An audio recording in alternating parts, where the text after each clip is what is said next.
Yang selanjutnya ada keynote speech dari Bapak Dr. Sirojul Munir, Eskom Mkom. Kepadanya disilahkan.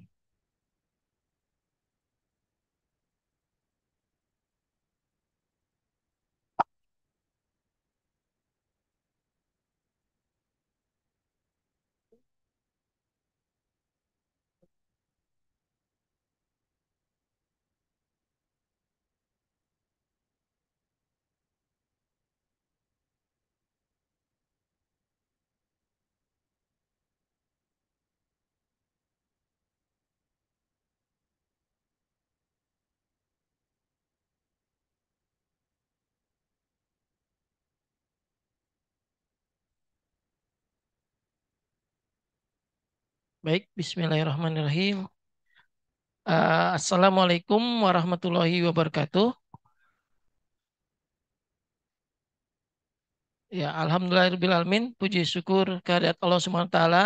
Hari ini kita dikumpulkan di sini ya, di ruangan auditorium dalam rangka acara ini ya, acara mini conference ya yang pertama. Sebetulnya sudah ada juga beberapa tahun yang lalu, cuman memang untuk yang kita beri nama Icistek tahun ini gitu ya. Baik, sebelumnya terima kasih yang saya hormati tadi Bapak Ahmad Rio Ardiansah sudah meninggalkan ruangan dan Bapak Dr. Hatus Rusmanto selaku reviewer di acara kita hari ini.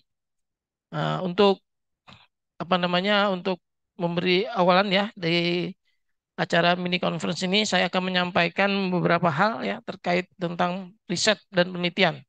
Tadi kan ini alumni ya, alumni sudah menyempatkan diri untuk hadir di sini akan memaparkan risetnya gitu ya. Saya juga akan nanti memaparkan riset saya gitu ya. Sama-sama nih kita belajar nanti sedikit tentang riset yang saya lakukan ya. Sudah bisa ada tayangan?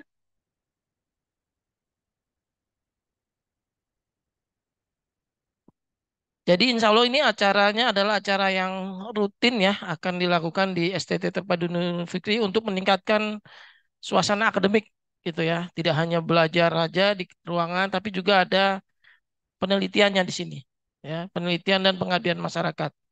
Insya Allah nanti dengan berkolaborasi antara LPPM dengan pusat studi, kita punya pusat studi dan dosen-dosen dan juga mahasiswa bisa menambah apa namanya marak ya kampus kita ya. Kalau kita bandingkan di tahun 2 tahun yang lalu memang belum kelihatan gitu ya. Tapi alhamdulillah sudah penuh ya kampus, parkiran juga sudah penuh ya. Kampus A, kampus B ya sudah kelihatan ya. Tinggal suasana akademiknya nih kita akan tingkatkan lagi gitu ya. Baik, terima kasih sudah muncul ya. Ini udah bisa di oke.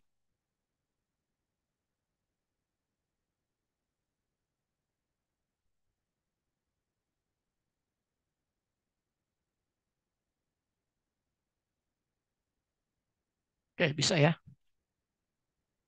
Baik. Ya, jadi ini acara mini conference yang berjudul Cisi Teks ya. Nah, ini adalah temanya, topiknya sudah terpampang di sini, teknologi sebagai pendorong teknologi digital di situ ya. Mungkin sini saya akan memaparkan sedikit tentang apa sih pilar digital teknologi yang ada di Indonesia. Ya, pemerintah Indonesia melalui Kementerian Kominfo mencanangkan 3 pilar digital ya, digital citizen, digital ekonomi dan digital government di sini ya. Bagaimana transformasi digital di sini diarahkan untuk mengembangkan eh, masyarakat agar bisa berdaya dan mencapai potensi terbaiknya dengan perangkat digital di sini. Ya, lewat smartphone, lewat aplikasi, dan seterusnya. Kemudian juga di digital ekonomi bagaimana fasilitas dan optimasi aktivitas ekonomi di Indonesia nanti bisa berjalan dengan teknologi atau berbasis teknologi digital. Kemudian juga ada digital government, harapannya adalah layanan standarisasi dan integrasi layanan dari pemerintahan, baik pemerintah pusat maupun pemerintah daerah, sudah menggunakan teknologi digital yang nanti digunakan untuk kesejahteraan masyarakat. Semua adalah bermula awali di teknologi. Ya, teknologi sebagai pendorong untuk transformasi digital. Nah, itu ya teknologi. Nah, terkait riset dan pengembangan ya, di sini mungkin akan saya perkenalkan di sini namanya adalah ada yang namanya tingkat kesiapterapan teknologi (TKT). Nah, ini kalau orang riset di dunia maupun di Indonesia juga mengenal nanti ada level readiness ya, readiness level gitu, teknologi readiness level gitu, TRL gitu ya. Kalau bahasa Inggrisnya. Di sini kalau di Indonesia kan tingkat kesiapan terapan teknologi (TKT). Jadi riset-riset dosen, riset-riset akademisi di kampus perguruan tinggi itu nanti ada dibagi tiga ya, ada basic research, ada applied research, ada development research gitu. Penelitian dasar, ya penelitian terapan dan penelitian penerapan di sini. Ya nanti dari hulu sampai hilir di bagaimana tidak hanya teori tapi juga sudah bisa diimplementasikan digunakan oleh masyarakat gitu ya. Jadi teknologi harapannya berguna, memberikan manfaat bagi masyarakat. Ya, teknologi sendiri apa sih artinya sesungguhnya adalah ini saya kutip dari Banneker di sini katakan ada sebuah knowledge ya pengetahuan yang di dalamnya terdapat metode tahapan-tahapan. Kalian kan bikin skripsi nih yang sudah lulus ada tahapan-tahapannya yang mengerjakan metode penelitian tuh ada tahapan-tahapannya ya. Nah, di situ ada metodenya ya dan juga ada juga art atau seninya di situ ya. Kalau kuliah pemrograman web tuh ada baru kerangkanya, HTML-nya gitu ya. Nah, habis itu juga ada bagaimana di sisi keindahannya artnya, membuat web yang baik itu artnya di situ, seninya ya. Jadi gabungan antara metode, seni dan bagaimana cara bekerja teknologi untuk membangun dunia di sini, membangun masyarakat, bermanfaat bagi masyarakat. Harapannya teknologi yang kita buat ini bermaslahat untuk masyarakat, berguna bagi masyarakat ya. Contoh yang real mungkin yang penelitian yang dasar sekali dulu misalkan penemuan ini ya, lampu gitu ya, Thomas Alva Edison misalkan. Ya, itu dia dari riset dasar sampai menghasilkan produk lampu yang bisa kita digunakan saat ini bermanfaat bagi masyarakat.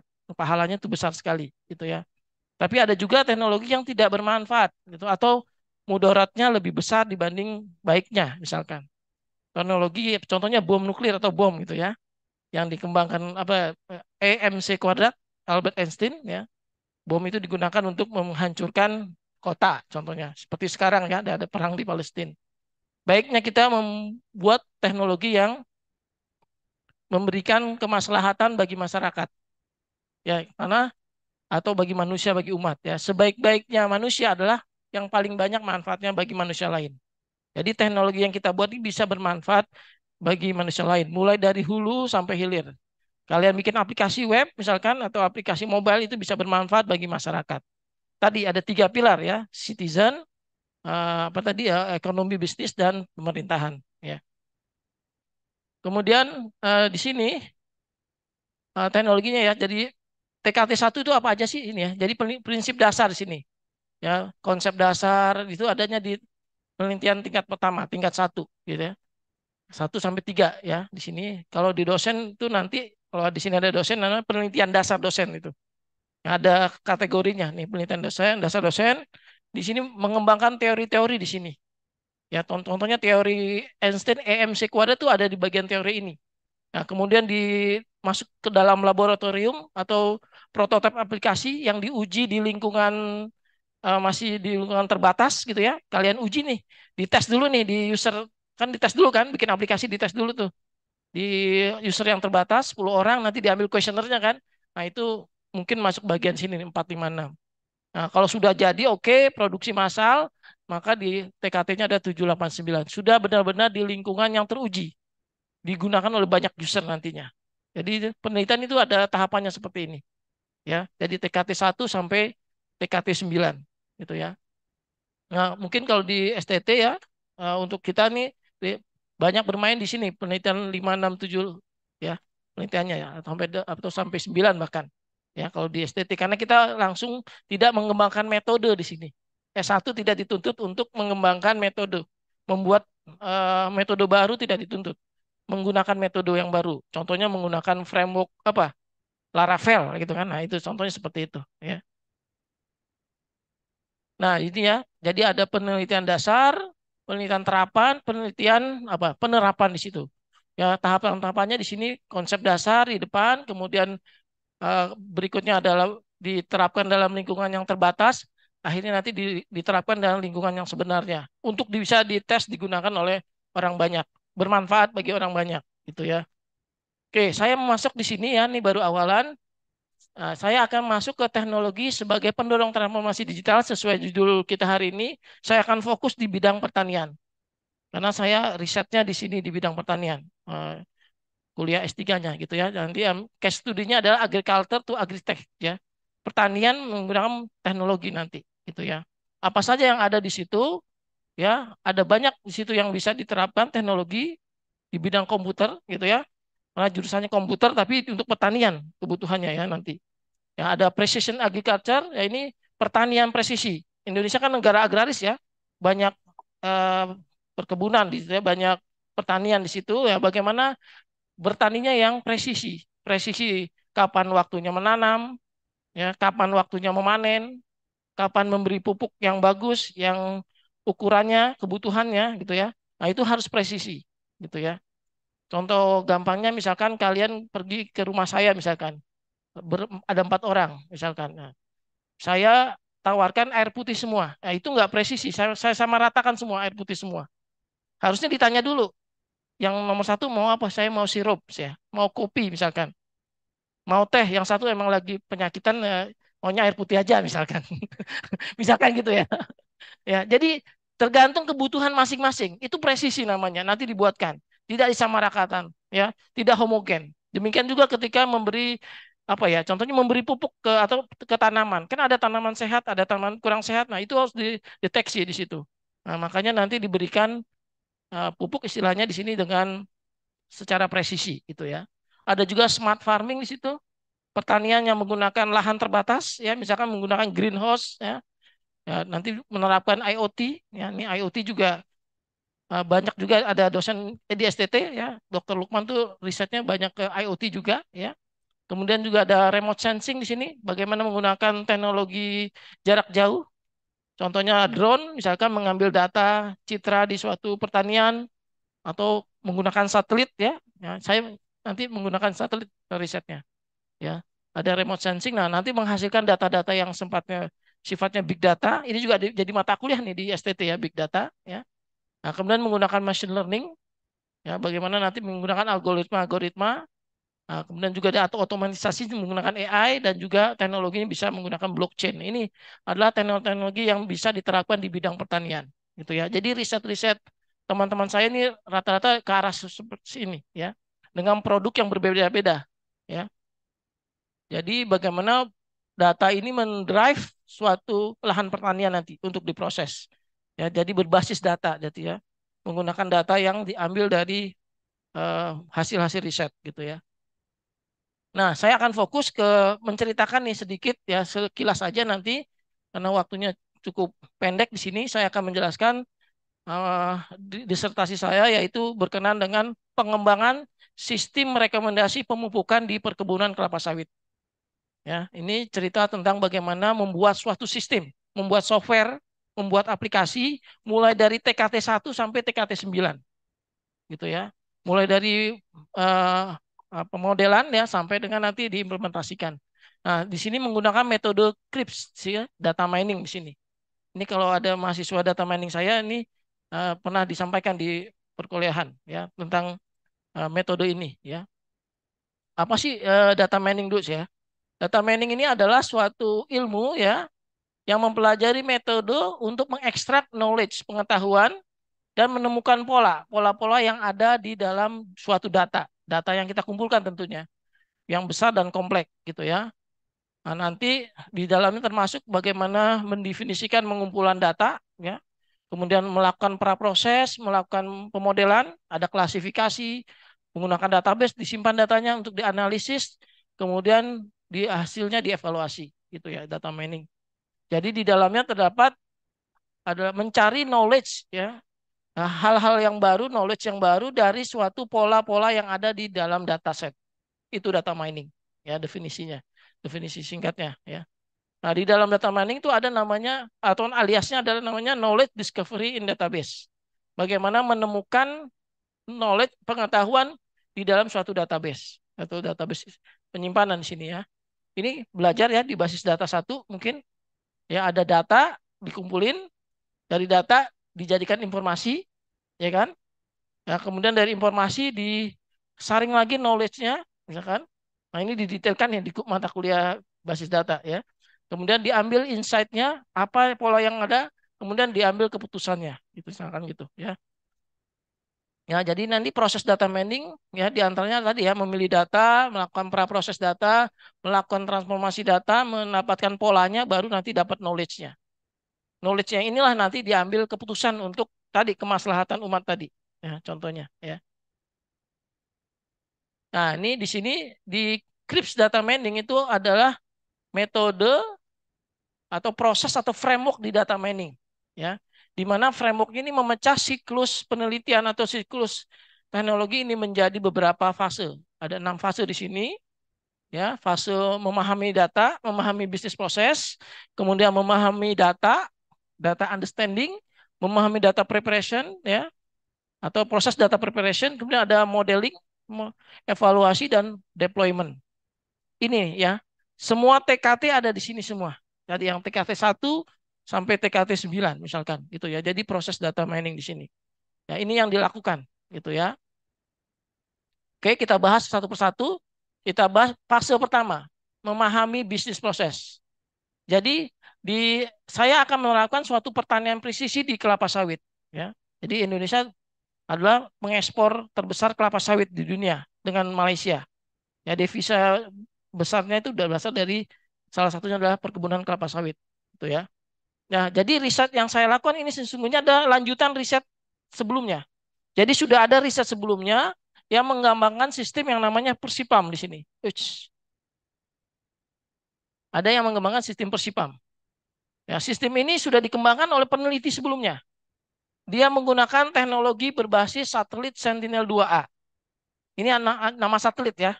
Nah, satelitnya ini bisa diunduh datanya hasil dari satelit ini secara open source. Ya. Nah, satelit ini sudah berhasil dengan data satelit ini berhasil membuat sistem rekomendasi pemupukan nanti. Jadi bisa mengidentifikasi di suatu ladang sawit butuhnya nutrisinya apa. Jadi pohon itu mengandung nutrisi makro dan mikro. Kalau belajar tentang tanaman ya. Ada makro itu ada nitrogen, fosfor, kalium, Mg. Ya, bisa di googling nanti detailnya fosfor buat apa itu ada di situ. Ya, saya yang tidak concern ke situ ya, tapi itu uh, di situ ada ya. Ada. Jadi sistem ini sudah berhasil membuat rekomendasi, memprediksi dengan data satelit berapa besaran N-nya, P-nya dan K-nya sehingga nanti buat pemupukan diberikan. Ya, sistemnya juga sudah berhasil apa namanya membuat jadi lebih baik lagi yaitu menjadi lebih cepat lagi karena sistem sebelumnya kalau ingin mendeteksi berapa nutrisinya dari suatu pohon sawit ya perkebunan misalkan dari luasan hektar 60 hektar misalkan diambil aja 1 hektar sebagai sampel diambil satu pohon kemudian daunnya diambil dimasukin ke lab nah, nanti diproses hasilnya menunggu hampir 2 bulan atau 1 bulan atau 2 bulan ini cukup lama. Nah, dengan teknologi satelit ini bisa bisa real time, bisa seminggu paling lama deh, gitu ya. Atau dalam hitungan hari bisa dihasilkan ya berapa prediksinya. Ya, jadi lebih cepat di sini. Dan juga dia lebih apa di sini ya lebih presisi nanti dosisnya dan juga lebih hemat tadi, ya, menghemat proses lab dan seterusnya. Jadi nggak perlu lagi ngambil data ke lapangan, cukup dari data citra dari satelit, ya. Dan juga transparan juga di sini. Ya, jadi bagian manajemen bisa melihat tuh berapa kondisi tanaman sawitnya, gitu ya. Nah, ini risetnya sudah berhasil dijalankan di tahun 2018 sampai 2020. Ya, di sini sudah berhasilkan akurasinya sudah berhasil nilai akurasi nitrogen 93%, fosfor 91%, kalium 84%, Mg 74%, itu sudah berhasil nih riset ini. Cuma tadi ya, riset ini mengalami apa namanya memiliki kekurangan. Kekurangannya adalah Indonesia adalah iklim tropis, gitu kan, sering hujan, apalagi nih ya, sekarang mulai hujan ya. Maka ketika mengambil data ini, Sentinel-2 ini adalah satelit yang bergantung cahaya matahari. Dia butuh cahaya matahari. Jadi ketika ngambil datanya, dia terhalang oleh awan di sini, oleh bayangan, sehingga jarang mengambil data citra yang bersih dari awan.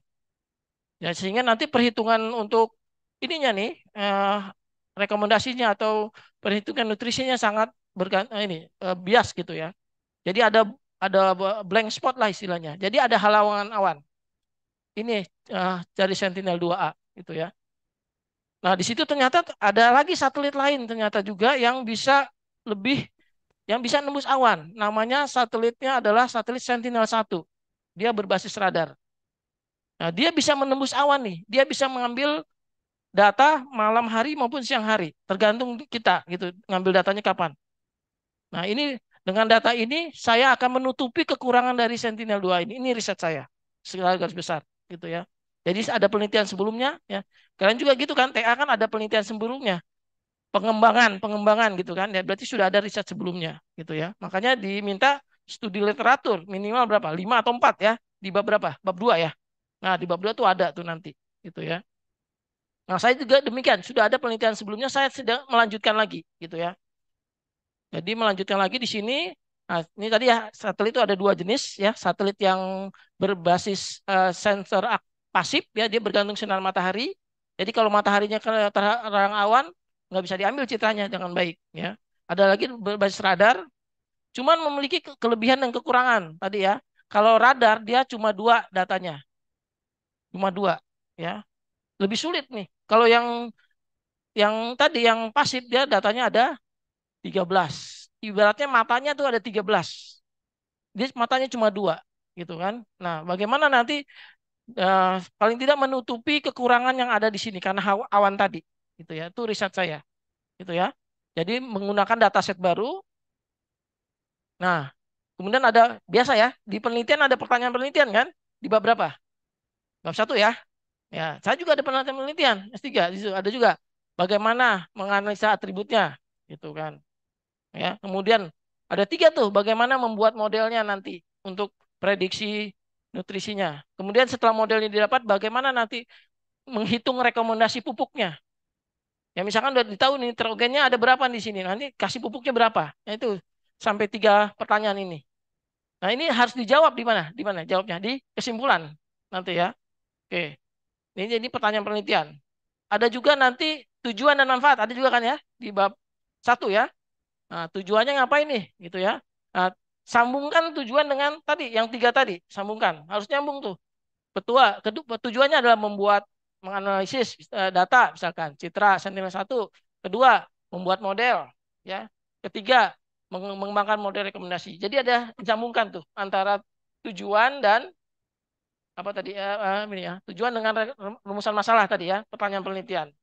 Dan juga ada juga apa tadi? Manfaatnya. Bedain ya, tujuan dengan manfaat. Kadang-kadang tercampur tuh. Manfaat itu bagi orang banyak atau bagi organisasi contohnya. Sehingga nanti rekomendasi pupuknya dapat diberikan kapanpun, tidak ada halangan cuaca lagi, sudah nggak ada masalah nih, gitu kan. Dulu kan hanya bergantung dengan cuaca. Kemudian pemupukannya nanti lebih apa nih di sana? Lebih presisi lagi, gitu, lebih akurat lagi ya. Kemudian juga nanti produktivitas sawit juga bisa ditingkatkan. Jadi produktivitas sawit Indonesia tuh masih kalah dengan Malaysia. Nah, ini salah satu istihadnya seperti ini gitu ya. Menggunakan pertanyaan presisi gitu ya. Habis itu ada apa lagi? Ruang lingkup ya, apa batasan masalah ya. Nah, batasan masalahnya apa di sini? Ya, saya pakai data satelit Sentinel-1. Ya, data saya itu saya ambil gitu ya. Kemudian ini saya ngambil data di berbagai lokasi di sini. Di Sumatera, Kalimantan dan Jawa. Ya, dari tahun 2 tadi kan 2018 sampai 2020. Saya teruskan sampai tahun 2021. Itu ya, bahkan tahun 2022 ada datanya ya. Kemudian di sini ada apa lagi yang unsur yang diuji? Saya cukup NPMGK aja, unsur makro. Ada juga unsur mikro, tapi saya nggak mau masuk ke situ. Nah, itu batasan masalah. Nah, unsur mikro sedang diriset sekarang sama Pak Suhendi. Pak Suhendi kan juga kuliah juga di PB, risetnya yang lanjutin saya tuh. Dia unsur mikronya dia, gitu ya. Karena pembimbingnya sama, gitu kan. Ya. Kemudian, penelitian, nah, saya batin nih, penelitian tidak sampai membuat prototipe aplikasi. Tidak sampai TKT berapa tadi? 7, 8, 9. Sampai 6 aja saya. Karena kalau nggak sampai 7, 8, 9, saya nggak selesai nanti kuliahnya. Gitu kan. Makanya sampai model aja gitu kan. Waktu proposal saya sampai ini 4 saya mau kerjakan, tapi sama dosen pembimbing sama di evaluasi jangan sampai situ Pak, nanti nggak selesai Pak, gitu kan. Ya udah, saya ngikutin gitu ya, biar cepat selesai gitu kan. Ya, nah jadi tidak sampai implementasi. Ya, jangan lupa ada diagram seperti ini di bab berapa? Bab 3 kan. Nah itu metode penelitian. Nanti tahapannya apa nih? Tujuan 1, 2, 3 ditentukan nih tahapannya apa aja dilakukan. Ya seperti itu. Sama kan? Ada metode juga kan? Nah di situ ya. Nah dibuat tuh metodenya, ada diagramnya. Makanya ketika saya cek nggak ada diagramnya, saya harus ada di bab 3 tuh. Ya, ya. Nah, nanti baru pengambilan data primer. Nah, ini datanya saya ngambil dari kebun kelapa sawit tadi ya, di Sumatera dan Kalimantan dan Jawa.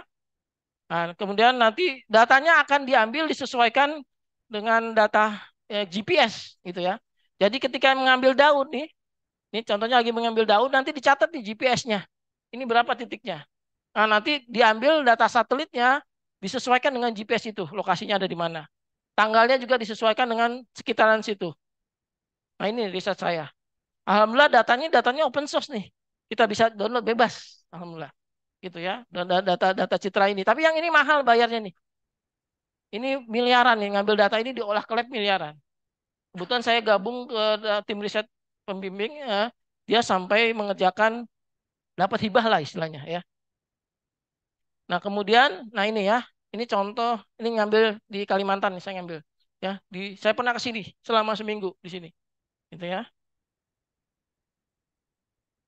Nah, ini di Kecamatan Larangan, di Karangan, ada nih, pokoknya di sana di Kalimantan di ujung, gitu ya.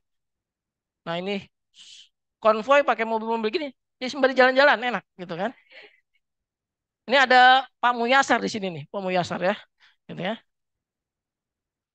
Nah, ini ya saya foto di belakang tambang batu bara di sana, ini di Kalimantan, tanggal 26 sampai 30 September, ya. Nah, itu ada bongkol sawit saya pegang, gitu ya. Nah, ini dibiayai oleh ini risetnya pembimbing saya, gitu kan.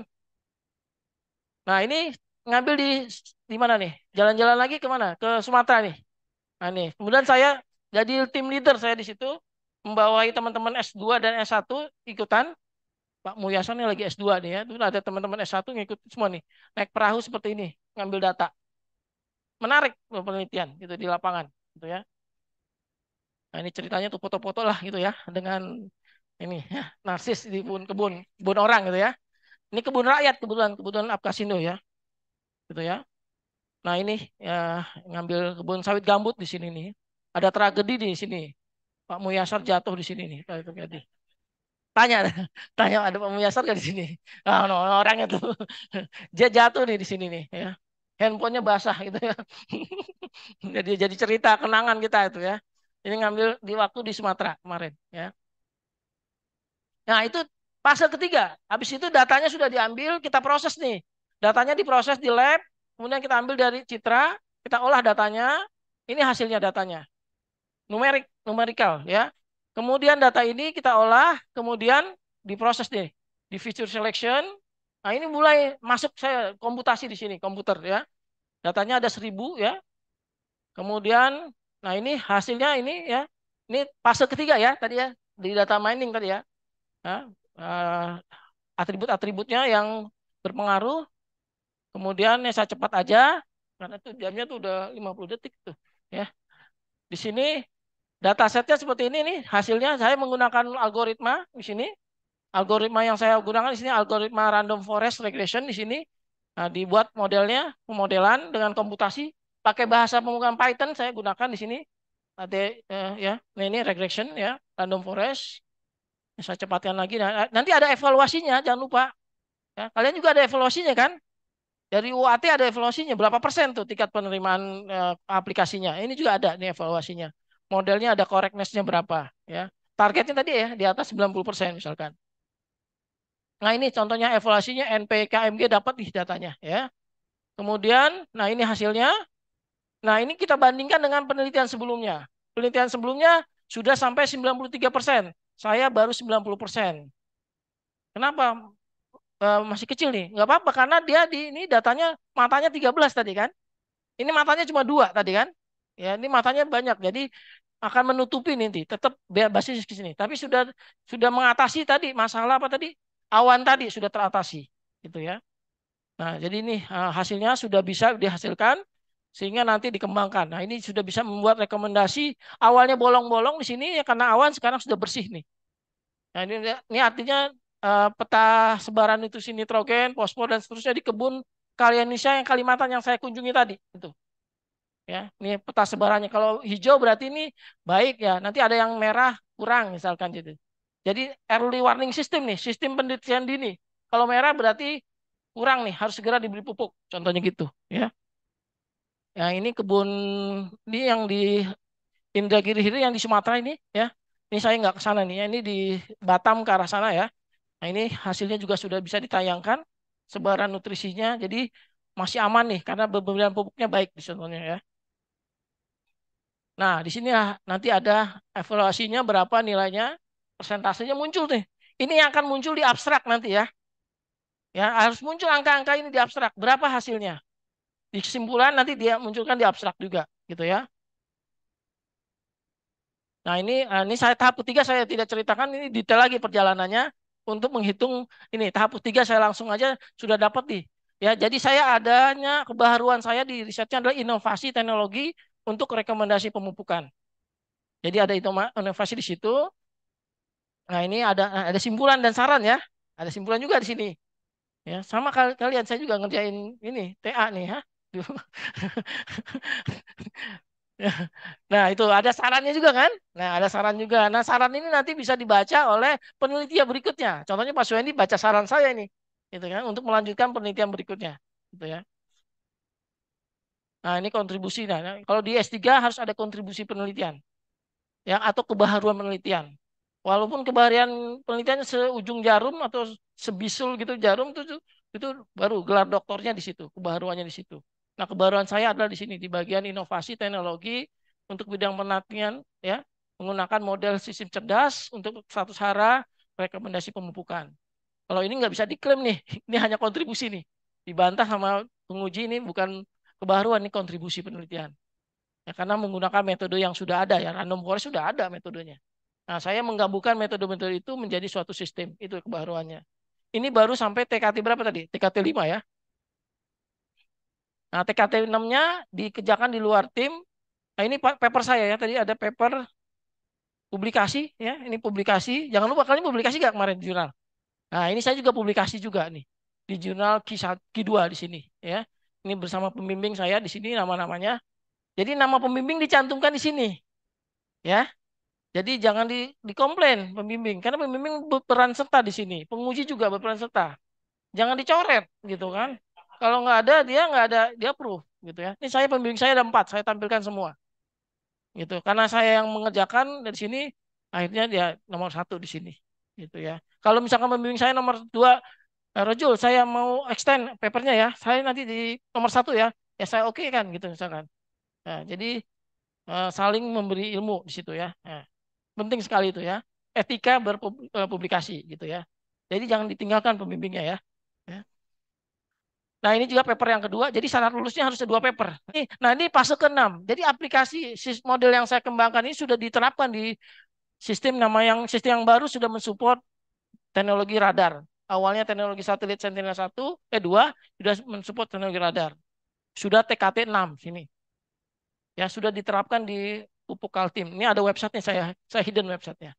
Gitu ya. Ini dikembangkannya pakai Laravel ini. Jadi aplikasinya pakai Laravel, backend-nya pakai Python.